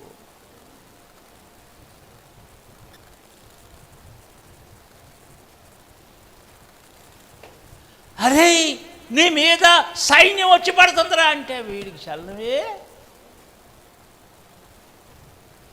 ఇస్తే. This is a high time. నేను ఊరికి అవుట్లైన్ మాత్రం చెప్తాను. మొదటిది, it's the high time to wake up. మేల్కొనుటకు it's the high time. English మాట చాలా బాగుంది, అందుకే చెప్తున్నాను. హై టైం అంటే ఎమర్జెన్సీ టైం. రెండవది, it's the high time to pray. మెలకువగా ఉండి ప్రార్థన చేయండి. మీ విరోధి వచ్చేస్తున్నాడు. శోధనలో ప్రవేశించకుండా ప్రార్థన చేయండి. It's high time to prayer.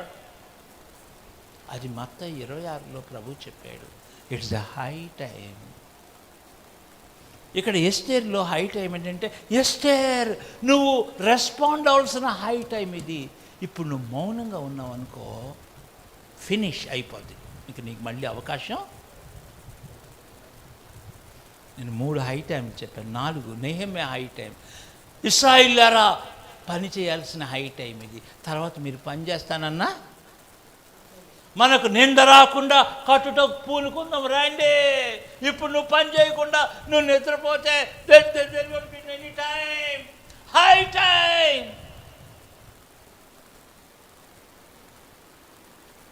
ఎన్ని టైం చెప్పాను ఇప్పటికి?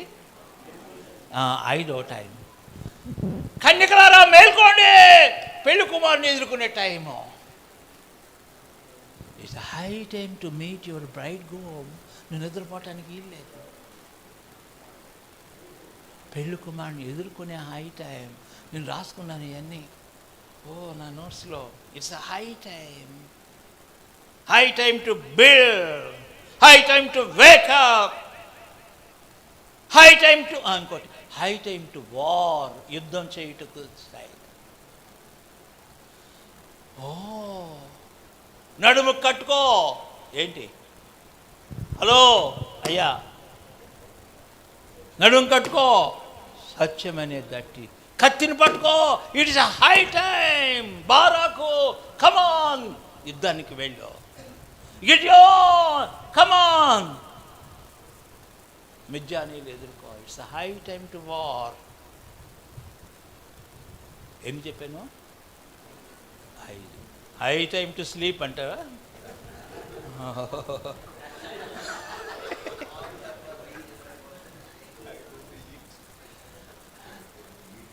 It's high time. High time. మనం చాలా ఎమర్జెన్సీ టైంలో ఉన్నామండి సేవకులారా. ఎన్ని హై టైం చెప్పాను? దెన్ 6. ప్రభు మాటకు లోబడుటకు ఇదే సమయం, ఇదే అనుకూల సమయము. It's a high time to listen to the word of God, to obey to the voice of God. It's a high time.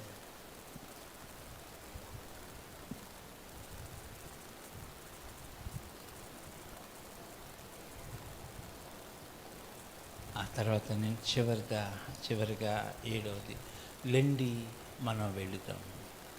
It is the high time to do the will of the father. తండ్రి యొక్క చిత్తమును నెరవేర్చుటకు ఇది high time. పగలున్నంత వరకు నన్ను పంపిన వాని క్రియలు మనం చేయాలి. ఆ తర్వాత మనకి టైం ఉండదు. It's a high time. నేను ఊరికే అవుట్లైన్ చెప్పాను. కొంచెం ఇక్కడ ఏడుద్దాం అనుకుంటున్నాను. ప్రియ సేవకుడా, ఆలోచిస్తావా? ఎస్తేరు ఆలోచించింది, ఒక మంచి తీర్మానం చేసుకుంది. నేను నశించిన ఆలోచన మంచి తీర్మానంలోకి నడిపించింది, ప్రార్థనా తీర్మానంలోకి నడిపించింది. అంతే. ఇంకా చాలా చెప్దాం అనుకున్నాను. Hour God is a God of second decree అని చెప్దాం అనుకున్నాను. 2వ శాసనం తయారు చేసే దేవుడు. దేవునికి స్తోత్రం చెప్పండి.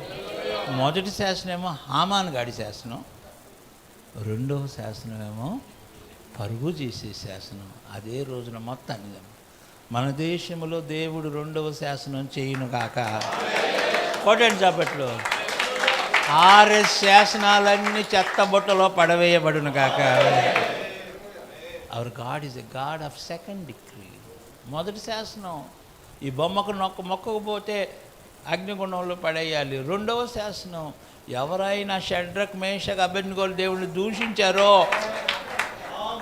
మొదటి శాసనం నాకు ప్రార్థన చేయకపోతే సింహాల బోన్లు వేయాలి. రెండో శాసనం ఏంటి తెలుసా? దానియేలు దేవుడిని దూషిస్తే పని అయిపోయింది. రెండో శాసనం. దేవునికి స్తోత్రం చెప్పండి.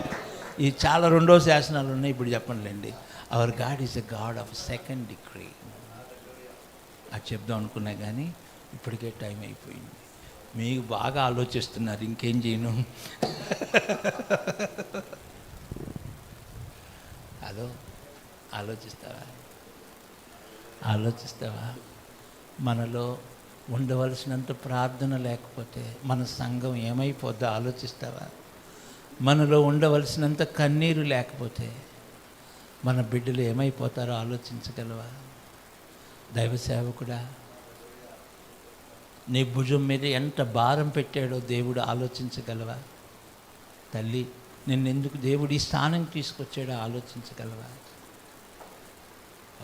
మీరు ఏ బండిలో నుంచి చెక్కబెడితిరో ఆలోచించు. ఇశ్రాయేలులారా, మీ తండ్రి అబ్రహాం గురించి ఆలోచించుకోండి. మన పితరులు అపోస్తుల గురించి ఆలోచించేయండి. జాన్ వెస్లీ గురించి ఆలోచించేయండి. వాళ్ళు ఎంత త్యాగం చేశారో. అలాగే నీ ప్రభు నీ కోసం ఎంత త్యాగం చేశాడో ఆలోచన. కొంతమంది తల్లులు అంటారు, అరే నీ కోసం ఎన్ని కష్టాలు పడ్డానో ఆలోచించగా. నాన్న నీకు ఫీజు కట్టడానికి ఎంత కూలి పని చేశాడో వాడికి ఆలోచనే. మనం పరీక్షించుకుందాం. ఒకసారి అందరం లేచి నిలబడదామా? ప్రభువా, ఒక తీర్మానం చేసుకుంటానయ్యా. ఒకసారి రెండు చేతులు పైకెత్తి కొద్ది నిమిషాలు అందరూ కన్నీటితో ప్రార్థన చేద్దామా? ప్రతి ఒక్కరు రెండు చేతులు పైకెత్తి ప్రార్థన చేద్దాం. This is the high time. నువ్వు ఇప్పుడు ప్రార్థించకపోతే నశించిపోతున్నటువంటి వారిని మనం రక్షించే కొరకు, మరి మనం ప్రార్థన చేయకపోతే, ఈ దేశం కొరకు ప్రార్థన చేయకపోతే, మరి ఈరోజు ఒక రాష్ట్రం, రేపు మరొక రాష్ట్రం, దేశమంతా కూడా అల్లకొల్లోల పరిస్థితి ఏర్పడేటటువంటి సమయం. హై టైంలో ఉన్నాం. రెండు చేతుల పైకి ప్రభు దగ్గరికి వద్దాం. ప్రభు కొద్దిసేపు మనం కన్నీరు విడుద్దాం. నువ్వు కన్నీరు కార్చవలసినటువంటి సమయం, ఒకసారి ఆలోచించే. నీ కుమార్తె, నీ కుమారుడు, నీ భార్య, నీ బిడ్డలు హింసించబడితే, నరకబడితే, దారుణం గదని మరి అవమానపరచబడితే నీ కన్నీరు రావా? ఒకవేళ నీ కన్నీరు ఇంకా రాకపోతున్నట్లయితే ఆ భారం నీకు లేదా? ఈ దేశమును గుచ్చినటువంటి భారము నాకు ఇవి ప్రభు అని ప్రార్థించేద్దాం. ఈ దేశమును గుచ్చినటువంటి బాధ్యత నాకు ఇవి ప్రభువా. ఈ దేశమును గురించి ఆలోచన నాకు దయచేయండి ప్రభువా. నశించిపోతున్నటువంటి ఆత్మలు గుచ్చినటువంటి భారము నాకు దయచేయమని ప్రార్థించేద్దాం. ప్రభువా, give me that burden that you have. నీకున్నటువంటి భారము నాకు ఇమ్మని ప్రార్థించేద్దాం. నీకు ఇమ్మన్నటువంటి భారము నాకు కావాలి తండ్రి ప్రభువా. కన్నీటితో ప్రార్థన చేసేటటువంటి భారము నాకు కావాలని ప్రార్థించేద్దాం. Hallelujah, hallelujah, hallelujah. Thank you Jesus, thank you. ప్రభు సేవకు పరుగులెత్తువారు, ప్రభు కోసం ప్రాణమిచ్చెడివారు. ప్రభు సేవకు పరుగులెత్తువారు, ప్రభు కోసం ప్రాణమిచ్చెడివారు. నశించిపోవు దేశము కొరకు కన్నీరు కార్చెడివారు. నశించిపోవు దేశము కొరకు కన్నీరు కార్చెడివారు. పడిపోయిన ప్రాకారాలు కట్టగోరు నెహమ్యాలు, తన ప్రజల పాపాలకై విలపించే సమూయేలులు. పడిపోయిన ప్రాకారాలు కట్టగోరు నెహమ్యాలు, తన ప్రజల పాపాలకై విలపించే సమూయేలులు. కలిసి పాడదాం. దైవజనులు కావాలి, కావాలి, కావాలి. దైవజనులు జనులు లేవాలి లేవాలి, ప్రభు సేవకు పరుగులెత్తువారు, ప్రభు కోసం ప్రాణమిచ్చడివారు, ప్రభు సేవకు పరుగులెత్తువారు, ప్రభు కోసం ప్రాణమిచ్చడివారు. దైవజనులు కావాలి కావాలి, దైవజనులు లేవాలి లేవాలి.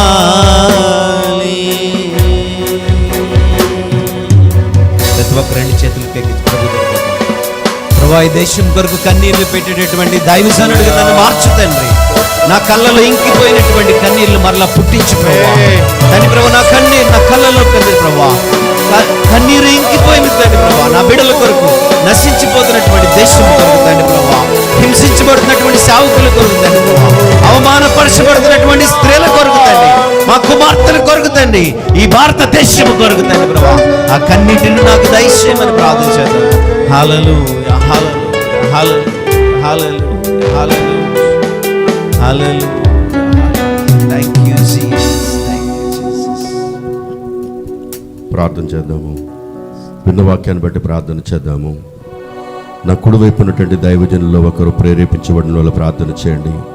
అట్లనే నా ఎడమ వైపు ఉన్నటువంటి దైవజనుల్లో ప్రేరేపించబడిన వారు ఒకరు ప్రార్థన చేయాలని మనం చేస్తున్నాను. ఎస్తేరుతో మొద్దుగా అంటున్నాడు, ఈ సమయమందు ఇదిగో నువ్వు మౌనంగా ఉంటే దేవుడు యూదులకి వేరొక దిక్కు నుంచి సహాయాన్ని పంపిస్తాడని. జ్ఞానము లేనిదిగా ఉన్నది ఎస్తేరు, భారము లేనిదిగా ఉంది ఎస్తేరు, బాధ్యత లేనిదిగా ఉంది. ఈ సమయంలో ఒకవేళ నీవు నేను కూడా జ్ఞానము లేని వారుగా ఉన్నామేమో, బాధ్యత లేని వారుగా ఉన్నామేమో. ఈ సమయంలో ప్రార్థన చేద్దాము. నా కుడి వైపు ఉన్నటువంటి దైవజనుల్లో నుంచి ఒకరు ప్రేరేపించబడిన వారు ఆలోచించమని చెప్పి దేవుని యొక్క వాక్యం ద్వారా దేవుడు మాట్లాడుతున్నాడు. ప్రజల యొక్క పరిస్థితి ఏంటి, ఇదిగో సంఘాల యొక్క పరిస్థితి ఏంటి, ప్రార్థన చేయాలని మనం చేస్తున్నాను. ఎవరైనా ప్రేరేపించబడిన వారు నా కుడి వైపు నుంచి ఉన్నటువంటి వారు ఒకరు దైవజనులు ఒకరు ప్రార్థన చేయండి. నా ఎడమ చేతి వైపు ఉన్నటువంటి దైవజనులు ఒకరు ప్రార్థన చేయాలని మనం చేస్తున్నాను. ముందుకు రండి దయచేసి. నతానియేలు గారు ముందుకు రండి అయ్యా. నతానియేలు గారు ముందుకు రండి. తర్వాత నా ఎడమ వైపున వారి దైవజనులు కూడా ఒకరు ముందుకు వచ్చి ప్రార్థనకి సిద్ధపడాలని మనం చేస్తున్నాను. మహిమగల దేవానికి స్తోత్రం చెల్లిస్తున్నాం. ఆశ్చర్యకరుడా, ఈ పగటి వేళ మా హృదయాలను తట్టిన తండ్రి నీకు స్తోత్రం చెల్లిస్తున్నాం. మా దేశం కొరకు మీరు మాకు అప్పగించిన బాధ్యతను మాకు జ్ఞాపకం చేస్తావయ్యా. మా ప్రజల కోసం మీరు అప్పగించిన బాధ్యతను జ్ఞాపకం చేస్తావు తండ్రి. నీ స్తోత్రములు. అవునయ్యా నాయనా, నీ స్తోత్రములు. మా పితరుల కొరకు, మా పితరులు చేసిన పాపముల కొరకు, అయ్యా మేము చేసిన పాపముల కొరకు నాయనా మీ